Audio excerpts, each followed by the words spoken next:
10 horas e 46 minutos, estamos de volta e a gente continua falando aqui sobre a aprovação da dupla listagem da JBS em Nova York e São Paulo. Eu chamo agora o nosso âncora, Fernando Nakagawa, que está com o CFO da JBS, o Guilherme Cavalcante. Vai trazer mais informações agora aqui quentíssimas em primeira mão para a gente. Então, Naka e Guilherme, aí bem-vindos à nossa programação. Conta tudo para a gente, Naka. Bom dia.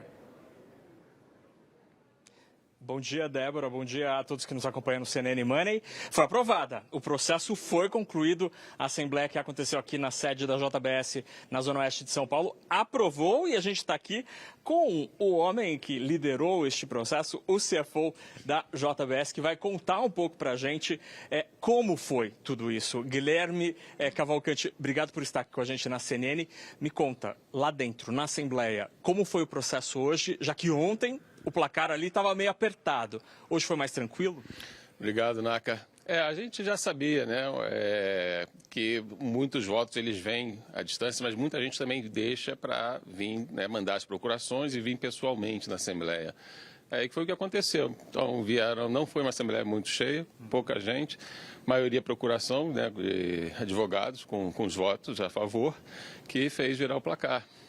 E dá para ter alguma noção sobre o placar ou é um processo que demora ainda para que os votos sejam efetivamente contabilizados? Não, os votos estão sendo contabilizados e aí tem sempre a apuração e tal, mas foi bem tranquilo, acho que tem uma folga bem relevante, mas provavelmente semana que vem a gente vai saber direitinho. E me conta, para o investidor, o que significa esse processo de dupla listagem? Muitas casas mencionaram o potencial do papel de valorização. Qual que passa a ser o cenário de agora em diante e o que falta efetivamente para que essa listagem seja concluída? Bom, então agora só tem as questões operacionais. Vai chegar, a princípio, o cronograma tentativo, obviamente tem muita coisa que não depende da gente, mas o cronograma tentativo é que dia 6 agora de junho seja o último dia de negociação da JBS 3 e dia 9 de junho, na segunda-feira, já começa a negociar o BDR. Então, todos os acionistas vão receber esse BDR e depois, de posse deles, eles vão poder migrar, se quiserem, para a Bolsa de Nova York, para a New York Stock Exchange. E aí, provavelmente, nesse processo, a gente vai estar 12 de junho, mais ou menos, a gente já vai estar com negociação na Bolsa de Nova York. E qual que é o racional por trás da avaliação de muitas casas de que o espaço para a valorização dos ativos é grande? Por que estar em Nova York pode ser melhor para a companhia? Bom, os ativos sob gestão de empresas americanas nos Estados Unidos, que são reguladas pela SEC, só para ter uma ideia, ele é 4 a 5 vezes maior que todos os mercados emergentes juntos. Então, é uma base de investidores muito maior do que hoje a gente tem acesso. Então, a primeira consequência é isso. A gente hoje vai ter acesso a esses investidores, que eles precisam, pelos seus mandatos, ter a SEC, né, como reguladora, e a gente vai ter a SEC e a CVM, porque a gente vai ter BDR. Então, agora é o acesso a esses investidores. Muitos deles já estavam esperando, na verdade, muitos deles já entraram desde os últimos anúncios, a nossa base nosso free float já aumentou muito a participação de estrangeiros. E a tendência agora é que muitos investidores que a gente já vem conversando, estão só esperando esse momento para agora poder comprar ação para os seus fundos de pensão, para os seus fundos. E, Guilherme, uma preocupação de parte dos gestores é sobre o poder dos sócios majoritários que ficariam muito poderosos nessa nova estrutura. Essa preocupação faz sentido? Na minha opinião, não. Eles hoje têm 48,5% da empresa, ou seja, tem a maioria de fato. Então, hoje, a JF já controla a JBS, ou seja, todas as matérias eles têm capacidade de aprovar. Então, sobre esse ponto de vista de aprovação de matérias, não muda. Eles passam a ter mais votos na configuração, mas não muda, ou seja, a capacidade deles de aprovar qualquer matéria.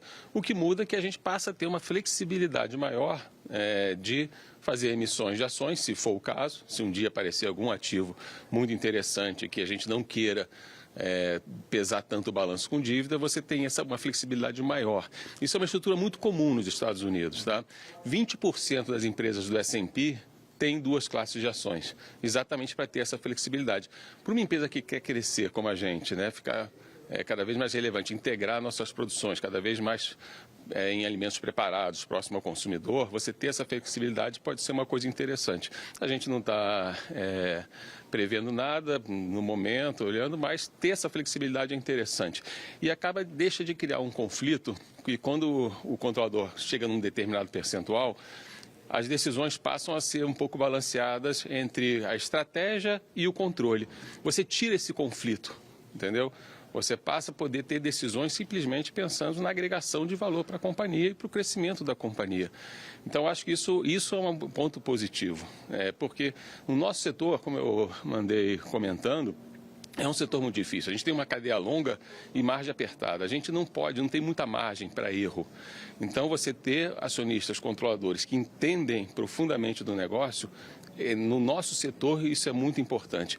Que você tenha certeza que a estratégia vai ser executada pelo longo prazo, que as decisões vão ser tomadas para o longo prazo.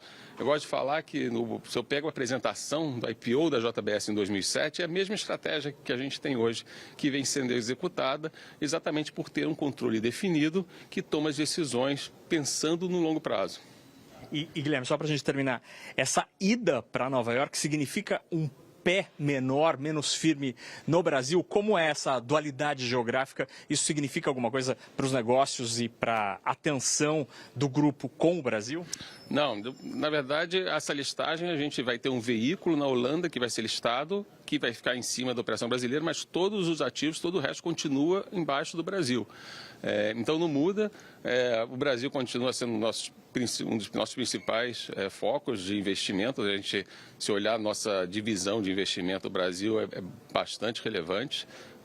Muitos anos o Brasil é o que recebe a maior parte dos investimentos, até porque o Brasil tem esse potencial, né? O agronegócio aqui no Brasil tem uma força, a gente é muito competitivo, então o Brasil sempre vai ser um destino relevante dos nossos investimentos pela competitividade que o Brasil dá para esse setor.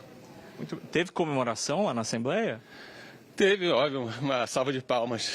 Muito bem, a gente conversou com o Guilherme Cavalcante, CFO da JBS, que concluiu essa etapa importante para o processo de dupla listagem. Obrigado. Naka, tá me ouvindo? Débora. Posso só fazer uma perguntinha aí? Estou ouvindo, estou aqui.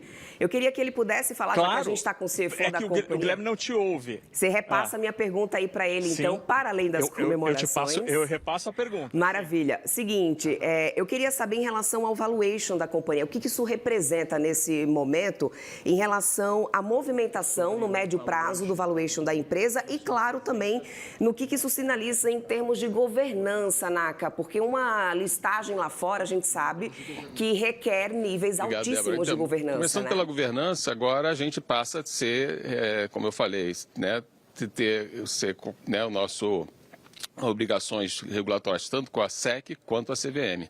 Então, em termos de governança, a gente tem uma governança a mais, obrigações a mais, o que eu acho bem saudável para os investidores. Em termos de valuation, eu costumo falar que, se você olhar os múltiplos que a gente de mercado, que o pessoal avalia o Enterprise Value EBITDA, nossos múltiplos, ou até pelo próprio market cap, pelo valor de mercado da JBS, ele é bem abaixo das empresas americanas. E se você olhar nossas métricas financeiras, retorno sobre investimento, crescimento, margem, lucratividade, a gente tem indicadores melhores que essas empresas, só que a gente tem um valor de mercado menor. E basicamente pelo acesso que elas têm a um investidor, um universo de investidor bem maior do que eu tenho hoje. Então eu acho que provavelmente no médio e longo prazo a ideia é a gente ir fechando essa diferença e passar a ser avaliada nos mesmos níveis que as empresas americanas. Muito bem, Débora. Acho que está respondido aí dupla camada de governança e esse mar, esse oceano de investidores que potencialmente podem ter os papéis da companhia nas suas carteiras, o que pode aumentar o valuation da empresa, Débora. É isso. Obrigada, Fernando Nakagawa. Obrigada, então, também para o Guilherme. Vamos lá, então. A gente vai seguindo por aqui, Naka.